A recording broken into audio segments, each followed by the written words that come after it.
Back to back ಮರ್ಡರ್ಗಳಾಗ್ತಿದೆ sir. ಇಲ್ಲೇ ಒಂದು ಚಿಕ್ಕದ ಮೇಲೆ ಅತ್ಯಾಚಾರ ಆಗಿದೆ, ಅತ್ಯಾಚಾರ ಕೊಲೆ ಆಗಿದೆ ಸರ್.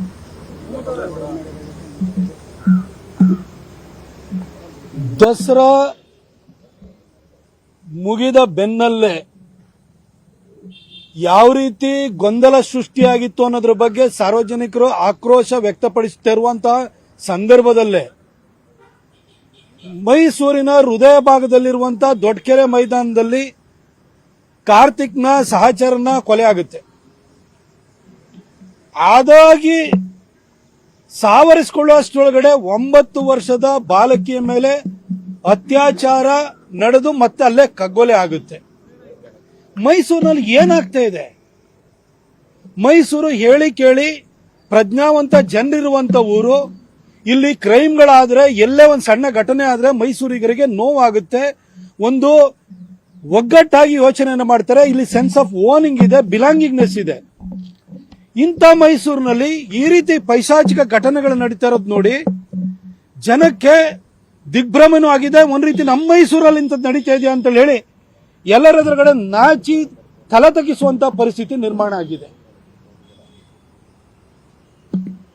ಕಾರ್ತಿಕ್ನ ಸಹಚರನ ಕೊಲೆ ಆದ ಕೂಡಲೇ ಎಚ್ಚೆತ್ಕೊಳ್ಬೇಕಿತ್ತು. ಆದ್ರೆ ಬೆನ್ನಲ್ಲೇ 9 ವರ್ಷದ ಬಾಲಕಿ ಹಕ್ಕಿಪಿಕ್ಕಿ ಜನಾಂಗದ ಒಂದು ಬಾಲಕಿ ಅಲ್ಲಿ ಬಲೂನನ್ನ ಮಾರಾಟ ಮಾಡುತ್ತಿದ್ದ ಬಂದು ಬಾಲಕಿಗೆ ರಾತ್ರಿ ಪೇರೆಂಟ್ಸ್ ಜೊತೆ ಮಲ್ಕೊಂಡಿರೋರನ್ನ, ಅದು ದೊಡ್ಡಕೆರೆ ಮೈದಾನ ಮೈಸೂರಿನ ಹೃದಯ ಭಾಗದಲ್ಲಿ ಅಪ್ಪ ಅಮ್ಮನ ಜೊತೆ ಮಲ್ಕೊಂಡಿರುವಂತ ಬಾಲಕಿನ ಎತ್ಕೊಂಡು ಹೋಗಿ ಅತ್ಯಾಚಾರವನ್ನ ಮಾಡಿ ಕೊಲೆಯನ್ನ ಮಾಡ್ತಾನೆ ಅಂತಂದ್ರೆ ಏನ್ ಹೇಳಬೇಕು? ಮೈಸೂರಿನಲ್ಲಿ ಡ್ರಗ್ ಫ್ಯಾಕ್ಟರಿ ನಡೀತಾ ಇರ್ತದೆ. ಮಹಾರಾಷ್ಟ್ರದ ಪೊಲೀಸರು ಇಲ್ಲಿ ಬಂದು ಅರೆಸ್ಟ್ ಮಾಡಬೇಕಾಗುತ್ತೆ. ಇತ್ತೀಚೆಗಷ್ಟೇ ಕಾರ್ತಿಕನ ಕೊಲೆ ಆಗಿದ್ದು, ಈಗ ಕಾರ್ತಿಕನ ಸಹಚರನ ಕೊಲೆ ಆಯಿತು. ಅದೇ ರೀತಿ ಈಗ ಬಾಲಕಿಯ ಕೊಲೆ ಆಯಿತು. ದಸರಾ ಟೈಮಲ್ಲಿ ವ್ಯಾಪಾರಸ್ಥರು ಬಹಳ ಜನ ಬರ್ತಾರೆ. 10 ವರ್ಷದಿಂದ ಆ ಬಾಲಕಿಯ ಕುಟುಂಬದವರು ಬರ್ತಾ ಇದ್ದಾರೆ, ಹಕ್ಕಿಪಿಕ್ಕಿ ಜನಾಂಗದವರು ಬರ್ತಾರೆ, ಬಲೂನ್ ನಲ್ಲಿ ಮಾರ್ತಾರೆ. ಇಲ್ಲಿ ಭದ್ರತೆಯನ್ನು ಒದಗಿಸಬೇಕು, ಅದ್ರ ಬಗ್ಗೆ ಗಮನ ಹರಿಸಬೇಕು ಅನ್ನೋದನ್ನ ಈ ಸರ್ಕಾರಕ್ಕೆ ಗೊತ್ತಿರ್ಬೇಕಲ್ವಾ? ಅದು ನಾನು ನೋಡ್ತಾ ಇದ್ದೀನಿ. ನಮ್ಮಲ್ಲಿ ಬಹಳಷ್ಟು ಜನ ನಮ್ಮ ಸರ್ಕಾರದಲ್ಲಿ, ನಮ್ಮ ಕರ್ನಾಟಕ ಸರ್ಕಾರದಲ್ಲಿ ಕೂಗುಮಾರಿಗಳಿದ್ದಾರೆ. ಏನಂದ್ರೂ ಕಾಮೆಂಟ್ ಮಾಡ್ತಾರೆ. ಯುಕ್ರೇನ್ ಅಲ್ಲಾದ್ರೂ ಕಾಮೆಂಟ್ ಮಾಡ್ತಾರೆ, ರಷ್ಯಾದಲ್ಲಾದ್ರೂ ಕಾಮೆಂಟ್ ಮಾಡ್ತಾರೆ, ಅದೇ ರೀತಿಯಲ್ಲಿ ಗಾಜಾದಲ್ಲಾದ್ರೂ ಕಾಮೆಂಟ್ ಮಾಡ್ತಾರೆ. ಅಮೆರಿಕನ್ ಪ್ರೆಸಿಡೆಂಟ್ ಡೊನಾಲ್ಡ್ ಟ್ರಂಪ್ ಏನ್ ಮಾಡ್ದ ಏನ್ ಮಾಡಿಲ್ಲ ಅನ್ನೋದ್ರ ಬಗ್ಗೆ ಕಾಮೆಂಟ್ ಮಾಡ್ತಾರೆ. ಆದ್ರೆ ಮೈಸೂರಿನಲ್ಲಿ 9 ವರ್ಷದ ಬಾಲಕಿ ಮೇಲೆ ಅತ್ಯಾಚಾರ ನಡೆದಿದೆಯಲ್ಲ, ಒಬ್ಬನಾರು ಬಾಯಿ ತೆರಿತಾ ಇದ್ದಾನ? ಮಾನ್ಯ ಮುಖ್ಯಮಂತ್ರಿಗಳು ಬಾಯಿ ತೆರಿತಿದಾರ?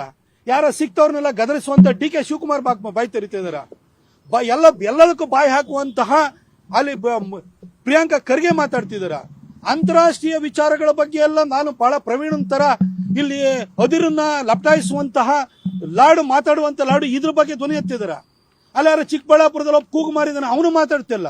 ಇಲ್ಲೊಬ್ಬ ಬಂದು ಯಾವಾಗ್ಲೂ ಕೂಡ ಮುಟ್ಟಾಳ ವಕ್ತಾರ ಇದ್ದಾನೆ, ಅವನು ಮಾತಾಡ್ತಿಲ್ಲ. ಅಂದ್ರೆ ಮೈಸೂರಿನಲ್ಲಿ ಯಾರ ಪಾಪದವ್ರ ಜೀವಕ್ಕೆ ಬೆಲೆ ಇಲ್ವಾ? ಏನ್ ನಡೀತಾ ಇದೆ ಮೈಸೂರಲ್ಲಿ? ಮನೆ ಸಿದ್ದರಾಮಯ್ಯನವರೇ ದಸರಾ ಮಾಡಿದ್ರಿ, ಇಲ್ಲಿ ಹೋದ್ರಿ, ಇಲ್ಲಿ ಬಂದು ಎಲ್ಲ ವೀರಾದಿ ವೀರ ಅಂತೇಳಿ ತಮ್ಮ ತಾವೇ ಕೊಚ್ಕೊಂಡು ಹೋದ್ರಿ. ನೀವು ನಾನೇ ಮುಂದಿನ ಮುಖ್ಯಮಂತ್ರಿ ಆಗಿ ನಾನೇ ಮುಂದುವರಿತೀನಿ ಅಂತ ಹೇಳ್ಕೊಂಡು ಹೋದ್ರಿ. ನೀವು ಮುಖ್ಯಮಂತ್ರಿ ಯಾವ ಪುರುಷಾರ್ಥಕ್ಕೋಸ್ಕರ ಸರ್? ಇಲ್ಲಿ ಮೈಸೂರಿನಲ್ಲಿ ಸಾಮಾನ್ಯ ಒಂದು 9 ವರ್ಷದ ಬಾಲಕಿಗೆ ಇವತ್ತು ರಕ್ಷಣೆ ಇಲ್ಲ ಅಂತಂದ್ರೆ, ಅಪ್ಪ ಅಮ್ಮನ ಜೊತೆ ಮಲಗಿದ್ದ ಬಾಲಕಿನ ಎತ್ಕೊಂಡು ಹೋಗಿ ರೇಪ್ ಮಾಡ್ತಾರೆ, ಮರ್ಡರ್ ಮಾಡ್ತಾರೆ ಅಂತಂದ್ರೆ ಮೈಸೂರಲ್ಲಿ ಏನ್ ನಡೀತಿದೆ ಸರ್? ನಿಮ್ ಮೂಗಿನ ಕೆಳಗಡೆ ಇರುವಂತ ಮೈಸೂರಿಗೆ ಭದ್ರತೆ ಇಲ್ವಲ್ಲ ಸರ್? ಇವತ್ತು ನಮ್ಮ ಪೊಲೀಸ್ ಇಲಾಖೆ ನಾನು ದೂರಕ್ಕೆ ಹೋಗಲ್ಲ. ಯಾಕೆಂತಂದ್ರೆ ಈ ಘಟನೆ ನಡೆದ ಕೂಡಲೇ ತಕ್ಷಣಕ್ಕೆ ಆ ಅಪರಾಧಿನ ಬಂಧಿಸಿ ತಂದಿದ್ದಾರೆ. ಅವನ ಕಾಲಿಗೆ ಗುಂಡು ಹೊಡೆದು ಅವನ್ನ ಎಳ್ಕೊಂಡ್ ಬಂದಿದ್ದಾರೆ. ಈ ಹಿಂದೆಯಲ್ಲಿ ಗ್ಯಾಂಗ್ ರೇಪ್ ಆದಾಗ್ಲೂ ಕೂಡ ಮೈಸೂರು ಪೊಲೀಸು ಎಫಿಷಿಯಂಟ್ ಪೊಲೀಸು ಅದನ್ನು ಕೂಡ ಒಂದು ಬಿಡಿ, ಒಂದು ಅದರ ಸಿಪ್ಪೆ ಇರ್ಬೋದು, ಅದು ಒಂದು ಬಸ್ ಟಿಕೆಟ್ ಇರ್ಬೋದು, ಅದರ ಜಾಡನ್ನು ಹಿಡಿದ್ಬಿಟ್ಟು ಅರೆಸ್ಟ್ ಮಾಡಿ ತಗೊಂಡ್ಬಂದಿದ್ದಾರೆ. ಕೇಸ್ಗಳನ್ನ ಕ್ರಾಕ್ ಮಾಡ್ತಾರೆ ಇಲ್ಲಿ ಪೊಲೀಸರು. ಈ ತರ ಘಟನೆಗಳು ನಡೆದಾದ ನಂತರ ಆರೋಪಿಗಳನ್ನ, ಅಪರಾಧಿಗಳನ್ನ ಪತ್ತೆ ಹಚ್ಚುವಂತಹ ಕಾರ್ಯಕ್ಷಮತೆ ಇರುವಂತ ನಮ್ಮ ಪೊಲೀಸರಿಗೆ ಕಾನೂನು ಸುವ್ಯವಸ್ಥೆಯನ್ನ ಕಾಪಾಡುವಂತಹ ಕಾರ್ಯದಕ್ಷತೆನೂ ಕೂಡ ಇದೆ. ಆದ್ರೆ ಇವತ್ತು ನಮ್ಮ ಪೊಲೀಸರ ಸ್ಥಿತಿ ಹಾಗಾಗಿದೆ ನಮ್ಮ ಮೈಸೂರಿನಲ್ಲಿ ಅಂತಂದ್ರೆ, ಇವರು ನಳಪಾಕಲ್ಲಿ ಕಾಫಿ ಕುಡಿಯಕ್ಕೆ ಹೋದ್ರೆ ಇವ್ರಿಗೆ ಅಲ್ಲಿ ಹೋಗಿ ಪೊಲೀಸರು ಜೀಪ್ ಹಾಕೊಂಡು ನಿಂತಿರ್ಬೇಕು. ಇವ್ರಿಗೆ ಪ್ರೋಟೋಕಾಲ್ ಕೊಡಬೇಕು, ಸಲ್ಯೂಟ್ ಹೊಡಿಬೇಕು. ಮೈಲಾರಿ ದೋಸೆ ತಿನ್ನಕ್ ಹೋದ್ರೆ ಅಲ್ಲಿ ಹೋಗಿ ನಿಂತಿರ್ಬೇಕು. ಇವರಿಗೆ ಮೈಸೂರು ರಿಫ್ರೆಶ್ಮೆಂಟ್ ಅಲ್ಲಿ ಇಡ್ಲಿ ತಿನ್ನಕ್ ಹೋದ್ರೆ ಅಲ್ಲಿ ನಿಂತಿರ್ಬೇಕು. ಸಿದ್ದರಾಮಯ್ಯನವರು ವಿಮಾನದಲ್ಲಿ ಬಂತು ಅಂದ್ರೆ ಏರ್ಪೋರ್ಟ್ ಅಲ್ಲಿ ಸಲ್ಯೂಟ್ ಹೊಡೆಯಕ್ಕೆ ನಿಂತಿರ್ಬೇಕು. ಇಲ್ಲ ಬೈ ರೋಡ್ ಬರ್ತಾ ಇದಾರೆ ಅಂತ ಹೇಳಿದ್ರೆ ಅಲ್ಲಿ ಹೋಗಿ ಶ್ರೀರಂಗಪಟ್ಟಣ ಪಾರ್ಡಲ್ಲಿ ಹೋಗಿ ನಿಂತಿರ್ಬೇಕು. ಪೊಲೀಸರನ್ನ ಬರೀ ಪ್ರೋಟೋಕಾಲ್ ಕೊಡೋದಕ್ಕೋಸ್ಕರ, ಸೆಲ್ಯೂಟ್ ಹೊಡೆಸ್ಕೊಳ್ಳೋದಕ್ಕೋಸ್ಕರ ಈ ಸರ್ಕಾರ ದುರ್ಬಳಕೆಯನ್ನು ಮಾಡ್ತಾ ಇದೆ. ಅದಕ್ಕೋಸ್ಕರ ಮೈಸೂರಿನಲ್ಲಿ ಈ ರೀತಿಯ ಘಟನೆಗಳು ಸಂಭವಿಸ್ತಾ ಇದಾವೆ.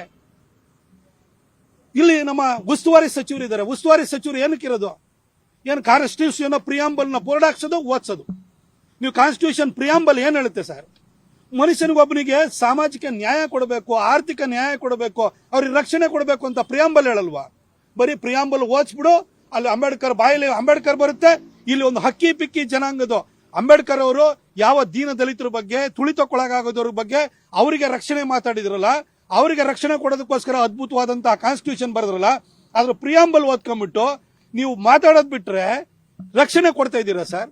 ಆ ಹಕ್ಕಿ ಪಿಕ್ಕಿ ಜನಾಂಗಕ್ಕೆ ಸೇರಿದಂತಹ ಒಂದು ಸಣ್ಣ ಬಾಲಕಿ ಆಕೆ ಏನಾದ್ರು ಪ್ರಬಲ ಜನಾಂಗಕ್ಕೆ ಸೇರಿದ್ರೆ ಅಥವಾ ಇನ್ಯಾರ್ಗ ಸೇರಿದ್ರೆ ನೀವು ಸುಮ್ಮನೆ ಇರ್ತಿದ್ರ? ಬಾಯ್ ಬಡ್ಕೋತಿದ್ರೆ ಇಷ್ಟೊತ್ತಿಗೆ ಯಾರು ಕೇಳೋರಿಲ್ಲ. ಆ ಕಡೆ ನಾರ್ತ್ ಕರ್ನಾಟಕದಿಂದ, ಕಿತ್ತೂರು ನಮ್ಮ ಉತ್ತರ ಕರ್ನಾಟಕದಿಂದ ಬಂದಿರುವಂತದ್ದು ಆ ಬಾಲಕಿ ಇಲ್ಲೇನೋ ಮಾರಾಟಕ್ಕೆ ಬಂದಿದ್ರು, ಅವಳು ಕೇಳೋರು ಯಾರು ಇಲ್ಲ, ಅವ್ರ ಜೊತೆ ಯಾರು ಪ್ರಬಲವಾದಂತಹ ಸಮುದಾಯ ಇಲ್ಲ ಅಂತ ಬಾಯಿ ಮುಚ್ಕೊಂಡಿದ್ದೀರಾ. ಅದಕ್ಕೋಸ್ಕರ ಸಂಬಂಧಿಸ್ತಾ ಇಲ್ವಾ? ಒಂದು ಮಾತಾಡಿದ್ರು ಆಡಿದ್ದೀರಾ.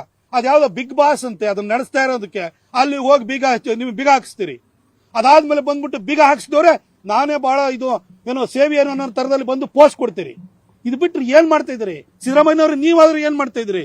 ಏನ್ ನಿಮಗೆ ಅಂತಃಕರಣನ ಇಲ್ದಂಗ ಆಗೋಯ್ತಾ? ಸಮಾಜವಾದಿ ಹಿನ್ನೆಲೆಯಿಂದ ಬಂದು ಕಾಂಗ್ರೆಸ್ಗೆ ಹೋದಾದ ಕೂಡಲೇ ನಿಮ್ ಒಳಗಡೆ ಇರುವಂತ ಸಂವೇದನೆ ಕಳ್ಕೊಂಡಿದ್ದೀರಾ ಸರ್. ಏನಾಗಿದೆ ಮೈಸೂರಲ್ಲಿ? ಏನ್ ನಿಮಗೆ ಸೆಲ್ಯೂಟ್ ಹೊಡೆಯೋದಕ್ಕೆ ಪೊಲೀಸನ್ನ ಇಟ್ಕೊಂಡಿದ್ದೀರಾ ನೀವು? ಪೊಲೀಸ್ ಇಲಾಖೆಗೆ ಫ್ರೀ ಹ್ಯಾಂಡ್ ಕೊಡಿ, ಅವ್ರು ಮಾಡ್ತಾರೆ, ಒಳ್ಳೆ ಕೆಲಸ ಮಾಡ್ತಾರೆ, ಕಾನೂನು ರಕ್ಷಣೆ ಮಾಡೋಕೆ ಅವ್ರ ಕೈಲಿ ಆಗುತ್ತೆ. ಆದ್ರೆ ನಿಮ್ಮನ್ನು ಬರೀ ನಿಮಗೆ ಪ್ರೋಟೋಕಾಲ್ ಕೊಡೋದಕ್ಕೆ ನಿಮ್ ಮಕ್ಕಳು ಮರಿನೆಲ್ಲ ಕರ್ಕೊಂಡೋಗಿ ದಸರಾ ನೋಡ್ತಾ ಇದ್ರೆ ಪೊಲೀಸರು ಕಾಯ್ಕೊಂಡು ನಿಂತಿರ್ಬೇಕು. ಆ ಕೆಲಸಕ್ಕೆ ಇವತ್ತು ಬಳಸ್ತಾ ಇದ್ದಾರೆ. ಇದೊಂದು ಕರ್ನಾಟಕದಲ್ಲಿ ಇದೊಂದು ಜನ ವಿರೋಧಿ ಸರ್ಕಾರ ಇದೆ. ಇವತ್ತು ಆಡಳಿತ ವ್ಯವಸ್ಥೆನ ಒಂದು ಲೂಟಿ ಮಾಡೋದಕ್ಕೆ ಮತ್ತು ತಮಗೆ ಸೆಲ್ಯೂಟ್ ಹೊಡೆಸ್ಕೊಳ್ಳೋದಕ್ಕೆ ಇಟ್ಕೊಂಡಿದ್ದಾರೆ.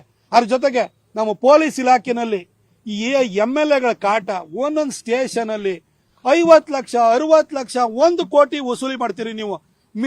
MLA ಮಿನಿಟ್ ತರಬೇಕಾದ್ರೆ ಅವನಿಗೆ ಟ್ಯಾಕ್ಸ್ ಕಟ್ಟಬೇಕು.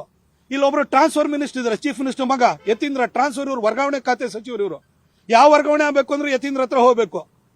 ಹಾಗಾಗಿ ಅಲ್ಲಿಗೆ ಹೋಗ್ಬೇಕು, ಅಲ್ಲಿ ಟ್ಯಾಕ್ಸ್ ಕಟ್ಟಬೇಕು. ನಿಮ್ ಬರೀ ಕಲೆಕ್ಷನ್ ಅಷ್ಟೇನಾ? ಯಾರು ಜಾಸ್ತಿ DK ಜಾಸ್ತಿ ಕಲೆಕ್ಷನ್ ಮಾಡಿ ರಾಹುಲ್ ಗಾಂಧಿ ಕಳಿಸ್ತಾರೋ, ಸಿದ್ದರಾಮಯ್ಯನವ್ರು ಜಾಸ್ತಿ ಕಲೆಕ್ಷನ್ ಮಾಡಿ ರಾಹುಲ್ ಗಾಂಧಿ ಕಳಿಸ್ತಾರೋ, ಈ ತರ ನಿಮ್ದು ಹೋರಾಟ ಇಲ್ಲಿಗೆ ನಡೀತಾ ಇದೆ. ಜನಕ್ಕೆ ಯಾವುದೇ ರಕ್ಷಣೆ ಇಲ್ಲ. ಮೈಸೂರು ಜನ ಇದನ್ನ ನೋಡ್ತಾ ಇದ್ದಾರೆ, ಏನು ಮಾಡಕ್ಕಾಗಲ್ಲ, ಅಸಹಾಯಕರಾಗಿದ್ದಾರೆ. 5 ವರ್ಷ ನಿಮಗೆ ಕೊಟ್ಬಿಟ್ಟಿದ್ದಾರೆ. ಹಾಗಾಗಿ ಸೈಲೆಂಟ್ ಆಗಿ ಇದನ್ನ ಸಹಿಸಿಕೊಳ್ಬೇಕಾದಂತ ಪರಿಸ್ಥಿತಿ ಬಂದಿದೆ. ಆದ್ರೆ ನಾನು ಸಿದ್ದರಾಮಯ್ಯನವರಿಂದ ಇಂಥದನ್ನ ನಿರೀಕ್ಷೆ ಮಾಡಿರ್ಲಿಲ್ಲ. ರಾಜು ಮಾಡ್ರಾದಾಗ್ಲೂ ಕೂಡ ಬೀಗರೂಟಕ್ಕೆ, ಬಾಡೂಟಕ್ಕೆ, ಮದುವೆಗೆ, ಮುಂಜಿಗೆ ಬರ್ತಾ ಇದ್ರಿ. ಅವನ್ ಮನೆ ತಿರುಗಿ ನೋಡ್ಲಿಲ್ಲ. ಇಲ್ಲೇ ಬೆಂಗಳೂರಿನಲ್ಲಿ ಕಾಲ್ ತುಳಿತಾದಾಗ IPL ನಂತರ ಅಲ್ಲೂ ಕೂಡ 11 ಜನ ತೀರ್ಕೊಂಡ್ರು, ಅವ್ರ ಮನೆಗೆ ಹೋಗ್ಲಿಲ್ಲ. ಇಲ್ಲಿ ಯಾವ್ದೋ ನಿಮ್ಮ MLA ಮಗಳ ರಿಸೆಪ್ಷನ್ ಬಂದ್ರಿ ನೀವು. ಈಗ ನಿಮ್ಮಲ್ಲಿ ಈ ಹೃದಯ ಭಾಗದಲ್ಲಿ ದೊಡ್ಡಕೆರೆ ಮೈದಾನದಲ್ಲಿ 9 ವರ್ಷದ ಬಾಲಕಿಯ ಮೇಲೆ ಅತ್ಯಾಚಾರ ನಡೆದಿದೆ, ಹತ್ಯೆ ಆಗಿದೆ. ನೀವು ಇದಕ್ಕೂ ಸ್ಪಂದಿಸಲ್ಲ, ನಿಮ್ಮ ಮನಸ್ಸು ಮಿಡಿತಾ ಇಲ್ಲ ಅಂತಂದ್ರೆ ನೀವೇನ್ ಕಲ್ಲಾಗಿದ್ದೀರಾ ಸರ್ ನೀವು?